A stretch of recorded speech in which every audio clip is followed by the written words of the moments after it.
Dear students, ఈరోజు మనం 10th class మొదటి పాఠమైనటువంటి దానశీలము పాఠం యొక్క కవి పరిచయాన్ని గురించి తెలుసుకుందాం.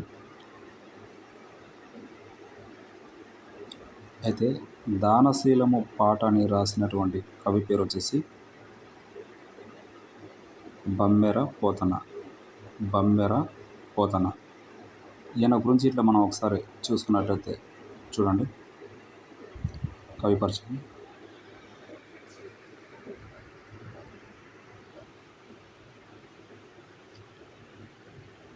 పోతన జనగామ జిల్లా బమ్మెర గ్రామ నివాసి. అయితే బమ్మెర పోతన వచ్చేసి జనగామ జిల్లాకు చెందినటువంటి వాడు.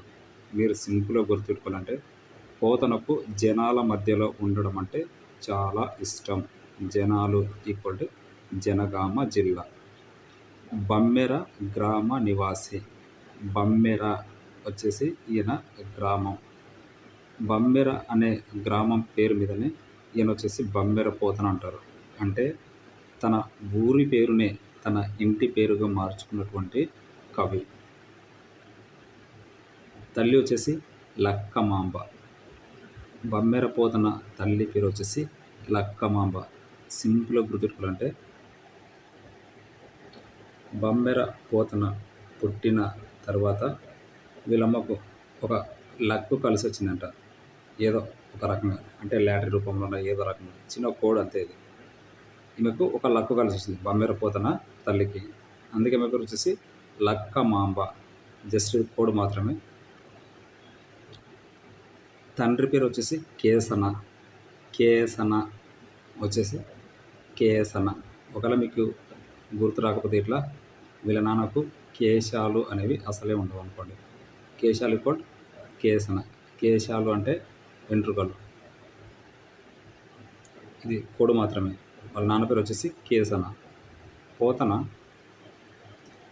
సహజ పండితుడని ప్రసిద్ధి. పోతనకు వచ్చేసి సహజ పండితుడు అనేటువంటి బిరుదు. అంటే పోతన వచ్చేసి తాను రచనలు రాయడానికి ఎవరి మీద ఆధారపడకుండా తన యొక్క సొంత సహజంగా ఉన్నటువంటి తెలివితేటలతోనే తాను రచనలు కానీ, కథలు కానీ, కవితలు కానీ ఏవైనా సరే తన సొంత తెలివితేటలతోనే రాయడం వల్ల ఆయనకు సహజ పండితుడనే బిరుదు ఉంది. మానవ మాతృలైన రాజులకు తన గ్రంథాన్ని అంకితం చేయనని భగవంతుడిచ్చిన కవితాకళను భగవంతునికే అంకితం చేస్తానని చెప్పి తన భాగవత పురాణాన్ని శ్రీరామచంద్రునికే అంకితం చేశాడు. ఇక్కడ వచ్చేసి మానవ మాతృలైన రాజులకు అంటే మనుషులు అయినటువంటి రాజులకు, అంటే రాజులు ఎంత గొప్పవారైనా సరే, వాళ్ళు ఎంత మేధావులైనా సరే కానీ, ఎంత డబ్బున్న వాళ్ళైనా సరే కానీ, వాళ్ళకి ఎన్ని బంగ్లాలు కోటలు ఉన్నా సరే కానీ, ఇక్కడ ఏమంటా అంటే మనుషులైనటువంటి రాజులకు తాను రాసిన తన గ్రంథాన్ని, అంటే భాగవత పురాణం అనేటువంటి తన గ్రంథాన్ని మనుషులైనటువంటి రాజులకు అంకితం చేయను.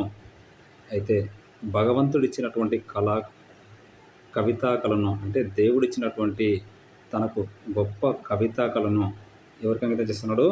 దేవునికి అంకితం చేస్తానన్నాడు. భగవంతునికి అంకితం చేస్తానని చెప్పి భాగవత పురాణాన్ని శ్రీరామచంద్రుడికే అంకితం చేశాడు. ఇక్కడ ఒకటి బాగా గుర్తుంచుకోండి. తాను రాసినటువంటి భాగవత పురాణాన్ని మనుషులైనటువంటి రాజులకు అంకితం చేయనని చెప్పి ఆ యొక్క దేవుడిచ్చిన కవితా కళను తాను పూజించేటువంటి శ్రీరామచంద్రునికే అంకితం చేస్తానని చెప్పినటువంటి గొప్ప కవి ఎవరంటే ఇక్కడ బమ్మెర పోతన. శబ్దాలంకారాల సొగసుతో భక్తిరస ప్రధానంగా ఇతని రచన సాగుతుంది.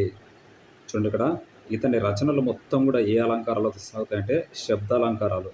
మనకు వచ్చేసి అలంకారాలు రెండు రకాలు: శబ్దాలంకారాలు, అర్థాలంకారాలు. శబ్దాలంకారాలు, అర్థాలంకారాలు. చూడండి, శబ్దాలంకారాల్లో మళ్ళీ వచ్చేసి మూడు రకాలు ఉంటాయి. ఫస్ట్ వచ్చేసి అంత్యానుప్రాస అలంకారం.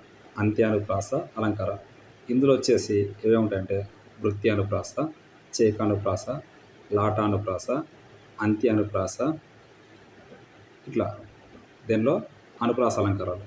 రెండోది వచ్చేసి యామక అలంకారం. మూడోది వచ్చేసి ముక్త పదగ్రస్త అలంకారం. ఇలా ఇతని రచనలు మొత్తం శబ్ద అలంకారాలతో సాగుతున్నాయి. ఇతని రచనలన్నీ కూడా శబ్ద అలంకారాలతో భక్తి రస ప్రధానంగా, అంటే ఈయన రాసేటువంటి రచనల్లో భక్తి ఎక్కువగా ఉంటుంది. భక్తి రస ప్రధానంగా అంటే భక్తి ఎక్కువగా ఇతని రచనల్లో ఉంటుంది. పండిత పామర జనరంజకంగా రాయడం పోతన ప్రత్యేకత. చూడండి ఇక్కడ ఉంటాడు, పండిత పామర జనరంజకంగా రాయడం పోతన ప్రత్యేకత. పోతన రాసినటువంటి రచనలు, కథలైన కవితలైన భక్తిరస ప్రధానమైనటువంటి ఏ రచన అయినా సరే అందరికీ అర్థమయ్యే విధంగా, పండితులు అంటే చదువుకున్న వాళ్ళకు అర్థమవుతుంది ఇతను రాసినటువంటి రచనలు, పామరులు చదువుకొని వాళ్ళకు కూడా అందరికీ కూడా అర్థమయ్యే విధంగా ఇతని రచనలు రాస్తాడు. అది ఆయన యొక్క ప్రత్యేకత, అంటే ఆయన స్పెషాలిటీ. ప్రహ్లాద చరిత్ర, గజేంద్ర మోక్షం, రుక్మిణి కళ్యాణం మున్నగు ఘట్టాలలో పద్యాలు ప్రతి తెలుగువాడిని కంటత వస్తాయి. చూడండి వచ్చేసి ఆయన ఘట్టాలు చూసినట్టయితే, ప్రహ్లాద చరిత్ర, మనకు ప్రహ్లాద చరిత్రలో హిరణ్యకశ్యపుడు ఉంటాడు. ఓకేనా, హిరణ్యకశ్యపుడు అతని కొడుకు అయినటువంటి భక్త ప్రహ్లాదుడు. ఇక్కడ హిరణ్యకశ్యపుడు వచ్చేసి రాక్షసుడు, రాక్షసుని కొడుకు వచ్చేసి భక్త ప్రహ్లాదుడు. మరి హిరణ్యకశ్యపుడు వచ్చేసి తన కొడుకు అయినటువంటి ప్రహ్లాదునికి చెప్తుంటాడు, నాన్న మనకు శత్రువు అయినటువంటి శ్రీ మహావిష్ణువు, అతనిని నువ్వు కొలవద్దు, అతనిని పలకవద్దు, అతన్ని పూజించవద్దు అని చెప్పేసి ప్రహ్లాదుని వాళ్ళ నాన్న హిరణ్యకశ్యపుడు ప్రహ్లాదునికి చెప్తాడు. అయినా సరే కానీ ప్రహ్లాదుని వినకుండా భగవంతుడైనటువంటి శ్రీ మహావిష్ణువుని అతను ఎక్కువ పూజిస్తాడు. చివరికి వచ్చేసి శ్రీ మహావిష్ణువు ఇక్కడ రాక్షసుడైనటువంటి హిరణ్యకశ్యపుని చంపేస్తాడు. అయితే ఇక్కడ ప్రహ్లాదుడు అనే అబ్బాయి, ఇక్కడ శ్రీ మహావిష్ణువు, హిరణ్యకశ్యపునికి ముగ్గురికి సంబంధించినటువంటిది ప్రహ్లాద చరిత్ర. గజేంద్ర మోక్షం, ఇక్కడ వచ్చేసి గజేంద్రుడు అంటే ఏనుగు, మోక్షం అంటే అతనికి రిలీజ్ కావడం, విడుదల కావడం. మరి ఇక్కడ ఏనుగు అనేది దేని నుంచి మోక్షం పొందుతుంది అంటే వచ్చేసి ఇక్కడ ఈ లెసన్లో ఒక ఏనుగు ఉంటుంది. ఆ ఏనుగు అనేది నీళ్లు తాగడానికి ఇక్కడ ఒక కొలను లేదా ఒక నది దగ్గరికి నీళ్ళు తాగడానికి ఇక్కడ ఏనుగు వెళ్తుంది. అక్కడ నీటి దగ్గరికి వెళ్ళినటువంటి ఆ ఏనుగును ఆ నీటిలో ఉన్నటువంటి ఒక ముసలి కాళ్ళు పట్టుకుని దాన్ని చంపి లోపలికి తీసుకునే ప్రయత్నం చేస్తుంది. అటువంటి సందర్భంలోనే ఇక్కడ గజేంద్రుడు అంటే ఏనుగు దేవుడు అనేటువంటి శ్రీ మహావిష్ణువును వేడుకుంటుంది. ఏమని వేడుకుంటుంది? శ్రీ మహావిష్ణువు నన్ను ఈ ముసలి బారి నుండి కాపాడు అని వేడుకుంటుంది. అటువంటి సందర్భంలో శ్రీ మహావిష్ణువు సాక్షాత్తు ఈ గజేంద్రుని కాపాడడానికి భూమిపైకి వచ్చి ఆ ముసలిని చంపేస్తాడు. దానికి సంబంధించినటువంటి స్టోరీ గజేంద్ర మోక్షం. తర్వాత రుక్మిణి కళ్యాణం, ఇక్కడ వచ్చేసి శ్రీకృష్ణుడు మరియు రుక్మిణి అనేటువంటి ఇక్కడ దేవత ఇద్దరు ఏ విధంగా మ్యారేజ్ చేసుకున్నారు అంటే ఏ విధంగా పెళ్లి చేసుకున్నారు, వాళ్ళ పెళ్లికి సంబంధించింది రుక్మిణి కళ్యాణం. ఇక్కడ వచ్చేసి మున్నగు ఘటాలలో పద్యాలు ప్రతి తెలుగువాడిని కంటత వస్తాయి. ఇక్కడ ప్రహ్లాద చరిత్ర, గజేంద్ర మోక్షం, రుక్మిణి కళ్యాణం, ఇలా అన్ని ఘటాలలో ఉన్న పద్యాలు కూడా ప్రతి తెలుగువాడు నేర్చుకునే విధంగా ఉంటాయి. పాడుతుంటారు కూడా పాటల రూపంలో, పద్యాల రూపంలో. పోతన రచనా శైలి మధుర భక్తి. ఈయన రచనా శైలి అంటే మధురంగా భక్తి ఉంటుంది. అంటే ఈయన పాడే పాటల్లో పద్యాల్లో భక్తి అనేది చాలా మధురంగా అందరికీ అర్థమయ్యేది ఉంటుంది.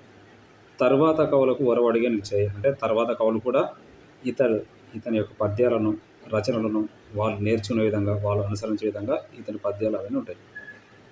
వీరభద్ర విజయం, భోగిని దండకం, నారాయణ శతకం ఇతని రచనలు. వీరభద్ర విజయం, భోగిని దండకం, నారాయణ శతకం ఇతని రచనలు. సింపుల్ గుర్తుపెట్టుకోవాలంటే ఎన్బి నందమూరి బాలకృష్ణ సినిమా వచ్చేసి వీరభద్ర విజయం, భారీ విజయం సాధించింది. ఎన్బి నందమూరి బాలకృష్ణ సినిమా వచ్చేసి వీరభద్ర విజయం. ఎన్ అంటే చూడండి ఇక్కడ నారాయణ శతకం, బి అంటే భోగిని దండకం, ఇంకా ఆల్రెడీ ఉంది వీరభద్ర విజయం.